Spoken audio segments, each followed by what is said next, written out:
Every time a raindrop hits your windshield, you're witnessing the end of a journey that might have started thousands of miles away. But here's the amazing part. That drop isn't just water.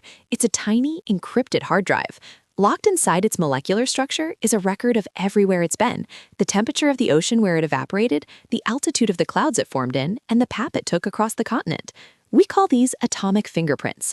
By looking at the specific isotopes of hydrogen and oxygen, scientists can read the Earth's global circulation like a giant liquid postal system. To understand how this works, we have to look closer than any microscope can see. You know water as H2O, 2 hydrogens, 1 oxygen, but nature doesn't use a cookie cutter for these atoms. In the real world, some water molecules are literally heavier than others. This isn't a metaphor, it's physics. And this weight difference is the key to the entire mystery. These variations are called isotopes. They have the same number of protons, but a different number of neutrons, changing their mass without changing their chemical identity. Imagine 2 runners, one carrying a light backpack and one carrying a heavy one. They both start the race, but they don't react to the hills or the wind in the same way. Water isotopes work exactly like those runners. The heavy water molecules, containing deuterium or oxygen-18, behave differently during evaporation and condensation than the light ones. This process is called fractionation. It's the mechanism that allows the environment to leave a unique stamp on every group of water molecules as they move through the cycle. Because heavy molecules require more energy to evaporate, the vapor rising from the ocean is always lighter than the liquid left behind. It's nature's way of sorting the mail. But as that vapor moves inland and starts to cool, the heavy molecules are the first to drop out as rain. They are literally the first ones to get tired and leave the race. By the time the clouds reach the center of a continent or the top of a mountain range, the water remaining is incredibly depleted of heavy isotopes. This creates a predictable gradient across the globe. So, if you sample the water in a river in the middle of a desert, its atomic ratio tells you exactly how far it traveled and how much weight it lost along the way. This isn't just a neat trick, it's a window into the hidden plumbing of our planet. We're about to see how scientists use this to solve some of the world's biggest mysteries. To read the atomic fingerprint, we have to look at 2 specific elements, hydrogen and oxygen. Specifically, we're looking for their heavy versions, deuterium and oxygen-18. Oxygen-18 has 2 extra neutrons, making it about 12% heavier than normal oxygen. In the world of atoms, that's a massive difference. It changes how the molecule responds to heat. Think of it like trying to blow a ping pong ball versus a golf ball across a table. It takes more wind, or in this case, more thermal energy, to get the heavy one moving. This is why temperature is the master controller of the water cycle's ID tags. When it's hot, more heavy isotopes have the energy to escape the ocean and enter the atmosphere. But when it's cold, only the lightest molecules can make the jump.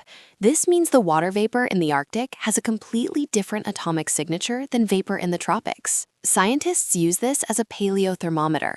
By looking at old water trapped in ice, they can tell you exactly how hot the Earth was tens of thousands of years ago. But temperature is only half the story. As clouds travel over land, they undergo a process called Rayleigh distillation. It's like a traveler losing items from their suitcase at every stop. Every time it rains, the cloud preferentially loses its heavy isotopes. This means the further inland a cloud goes, the lighter its remaining water becomes. We call this the continental effect. Altitude does the same thing. As air is forced up a mountain, it cools and dumps its heavy isotopes. Water at the peak of the Himalayas is isotopically lighter than water at the base. So, how do we actually see these invisible tags? We use a piece of engineering called a cavity ring-down spectrometer. It uses lasers to listen to the vibration of the molecules. Every isotope vibrates at a slightly different frequency. When the laser hits them, they absorb light at very specific wavelengths. It's like every molecule has its own unique musical note. By measuring how long it takes for the light to ring down or fade away, the machine can count individual isotopes with incredible precision. We're talking about finding one specific molecule in a billion. This precision allows us to map the entire world's water. We've discovered that almost all rain follows a specific mathematical relationship called the global meteoric water line. Anything that falls off this line tells a story. It might mean the water evaporated in a very dry place, or that it's been sitting underground for millions of years. The deviation is the clue. Now that we can read the tags, we can use them as the ultimate forensic tool. Take drought forecasting.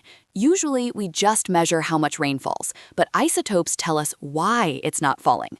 By analyzing the vapor in the air, meteorologists can see if the moisture is coming from the nearby ocean or recycling from local plants. If the source changes, a drought might be imminent.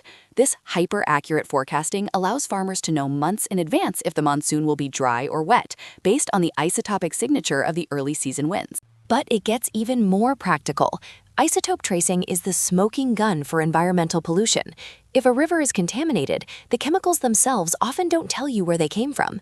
However, the water carrying those chemicals has a specific isotopic fingerprint from its source. By matching the water's ID tag to a specific geographic region, we can trace the pollution back to a single pipe. It's like finding a letter with a return address. Even if the sender didn't sign it, the postal marks of the water molecules give them away every time. We're even using this to protect our food. Did that bottled spring water actually come from a mountain in France or a tap in a basement? The isotopes, no. Because the water in every region of the world has a unique isotopic zip code, it's nearly impossible to fake the origin of products that rely on local water, from wine to whiskey. This has created a new field of isoscape mapping, creating high-resolution digital maps of the world's atomic signatures to fight fraud and track wildlife migration. As our climate changes, these atomic fingerprints are becoming our most important diagnostic tool. They allow us to see how the global water engine is speeding up or shifting gears. By monitoring the ID tags in our oceans and glaciers, we can see exactly how much meltwater is entering the system and where it's going, long before we see it on a satellite map. It's a level of detail that would have seemed like magic 50 years ago. We aren't just watching the weather anymore. We're reading the very atoms that create it. The next time you look at a cloud or take a drink of water, think about the invisible code it's carrying. It's a story written in neutrons, a journey recorded in mass. The water cycle isn't just a circle, it's a global information network, and we've finally learned how to log in. Every drop is a message, if you know how to read the ink.